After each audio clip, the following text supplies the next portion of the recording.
Check this sign out. Waterfowl hunting prohibited from highway. Haha. Alrighty, y'all, this is Fuzzy Biker. Welcome to Ride of the Week, and look at this. DeSoto National Wildlife Refuge. This is west central Iowa, right along the Missouri River. Okay. Let's see what we can learn. Home of the Blue Goose. Entrance fee. How much is that? $3. We can do that. These gates close at half an hour before, half an hour after sunrise, sunset. The motorcycle we're on today is my Royal Enfield Himalayan. It's a 411cc single cylinder hot rod. Loads of fun. ADV bike. Okay, let's see what we got here. Go to the far one. Pay here. I just need one. There it is. Let's see what it says. Daily permit. Number and a number. Okay, we can do that. I was ready for them, so I've got $3 right here. 1, 2, 3. That's the cheapest deal in wildlife. Okay, we did it. We are paid up. Okay, we're going to do a little, I'm not going to go into the museum, but we'll go over and take a look at it. There's a bunch of trails around here, and I don't know how many miles of trails, but there is quite a bit of it. This is a national park, but check that museum out. Been in there quite a bit. There's an observation area on the back side of that, so you can watch the geese and the birds and all that stuff from on the other side. They've got a giant bird feeding center, and you can just sit there and watch that from behind glass. The artifacts from the steamboat that was recovered are all inside there. I don't know if they're all inside there, but there's a vast, you know, and it's a display that's continuously changing. They bring out certain things, put away certain things. Okay, let's go take a look around the lake. Alrighty, well, there's a lot to see out here. Over the years, I've seen all kinds of goodies out here. All kinds of owls and turkeys, and there's a bald eagle's nest out here somewhere. Of course, all kinds of geese, and if we're lucky, we'll see a whole bunch of these snow geese. I know down south there's a bunch of them. A friend of mine posted online, I think it was last night, somewhere in Missouri. So I don't know if they made it up this way or not yet. Something I did see out here years ago, and I'll try to post a picture of it, is a golden eagle, and that was really quite a treat. I'm glad I got pictures of it. Okay, here's the beginning of the oxbow here on the left. Part of it anyway. And there is some waterfowl down there on the ice. I've canoed all this before. Okay, there's quite a bit of stuff out that way. I don't know enough about wildlife to tell you what those all are, but they look like they're gray and brown. They look like there's some white ones back there too. Okay, here on the right is the Missouri River.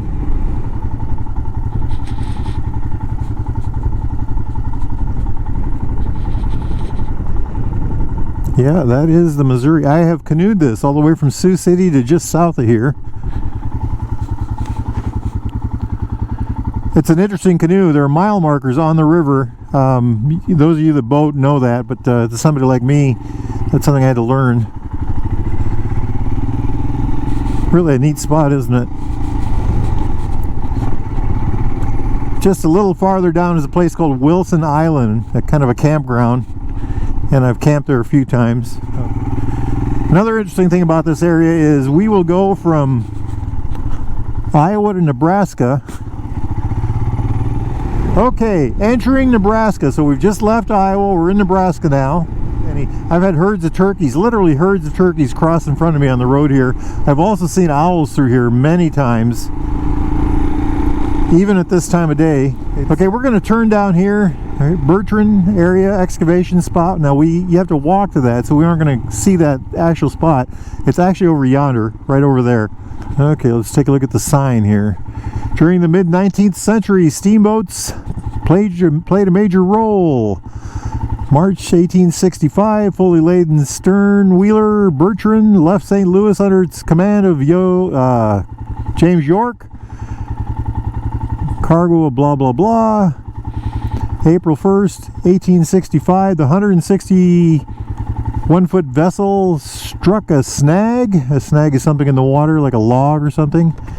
No lives were lost. The Bertrand was one of more than 400 steam wrecks in the Missouri. Wow. Amazing. There's a foot trail there you can take to go see the site. The site is just a pond now. Down there are what looks like swans or snow geese or something like that. I am not going to park and get out and walk. I got the wrong boots on. Look at all that snow, y'all. We'll try to skip that, huh? Check it out. Snow City. Okay. Now farther down the road here to the left is another observation area about halfway up the Oxbow, I think it is. Beautiful day for a motorcycle ride. Oh, the weather is perfect. The sun has gone down, so that's kind of made it cool, but it was about 52 degrees when I left home. Home is about 72 miles away from here, from this exact spot. What have I got on today? For gear, I've got on a pair of boots. I've got wool socks that go to my knees. I think it's Wahoo long underwear. I'll put that down below. Long underwear, tops and bottoms. I've got on my Cardung Law, Royal Enfield Cardung Law winter jacket, made specifically for motorcycle riding. The first time I've ever had a jacket made specifically for bike riding. After my bike wreck last year, I decided I needed something with armor, and this is full of armor. And this is a winter jacket, and it's actually a very warm winter jacket. And it's got venting and stuff like that. I can't wait actually to see how it performs when it gets warmer out. But once I got this jacket, I made a post about it, and it turns out about 7 of my friends have the same exact jacket, and they're all very happy with it. I got mine at Baxter Cycle.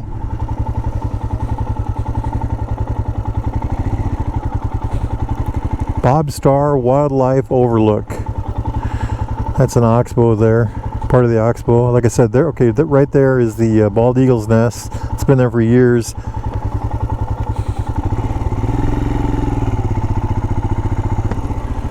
It's a great place. I'm going to keep moving today, though. Okay, so something about adventure bikes. Let's talk about that a little bit.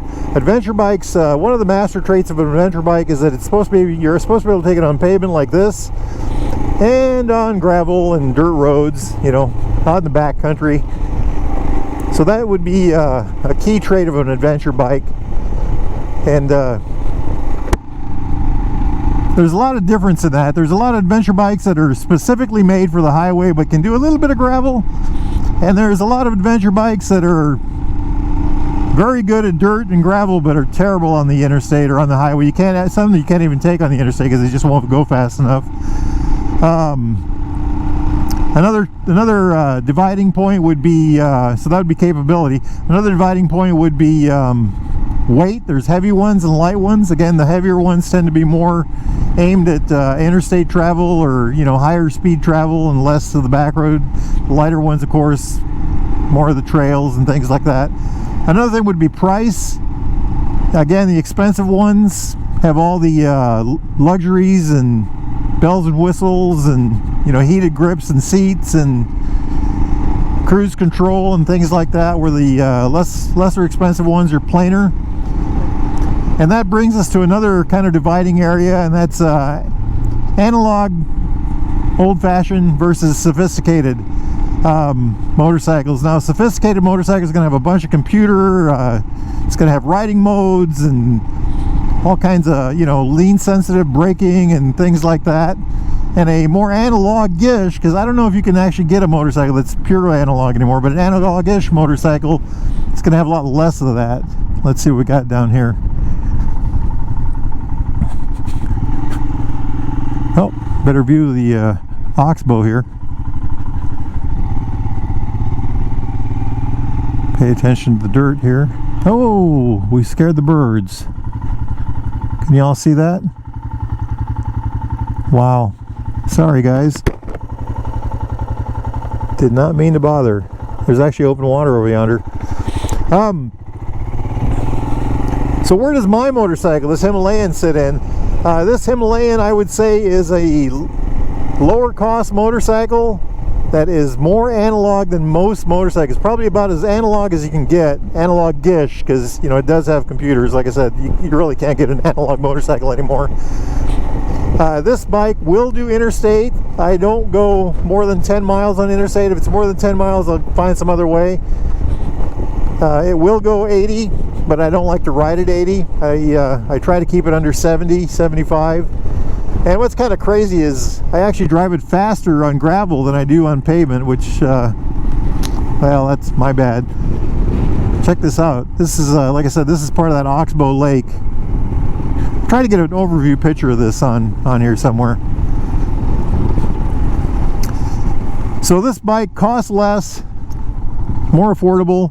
It's simpler. It's got a lot less power. It doesn't have the electronics that a more expensive, sophisticated motorcycle would have. However, it's also a lot more fun in a lot of ways. Because it's less expensive, I'm not so worried about damaging it. Because it's simpler, I can do my own maintenance on it. It's cheaper to maintain if you had to hire somebody, and if you took it into the shop, it costs less. Motorcycles like this, the more analog leaning ones, are they tend to have less fairings and covers and things like that to get in the way. So if you take it in to be serviced, I know there's motorcycles out there, especially the biggest ones, you have to pay a couple hours just to have them take off, you know, fairings and gas tanks and air boxes and things like that just to get to the engine.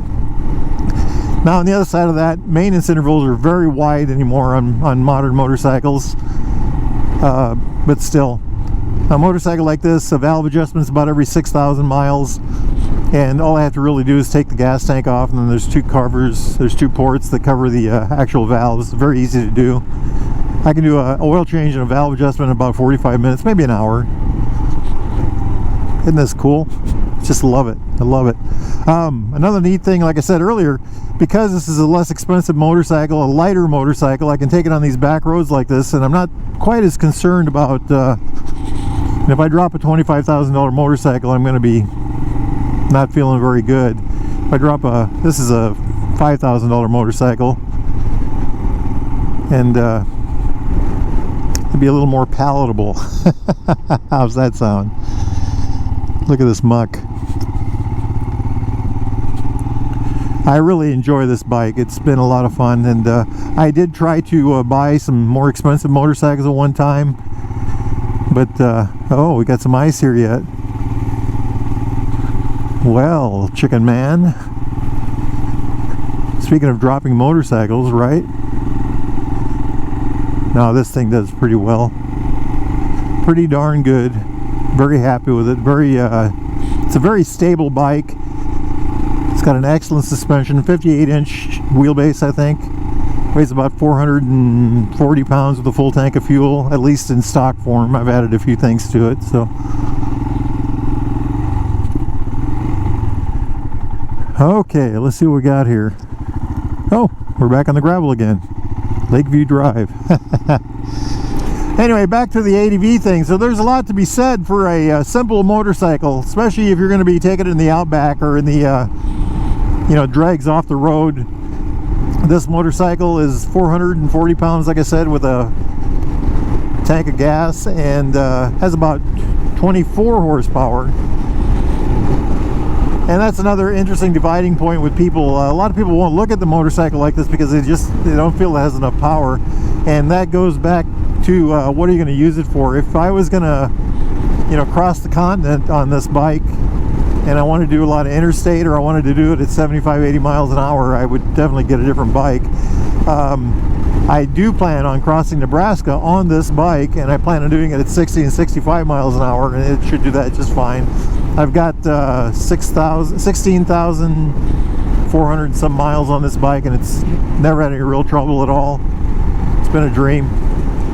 This has just been a fabulous ride.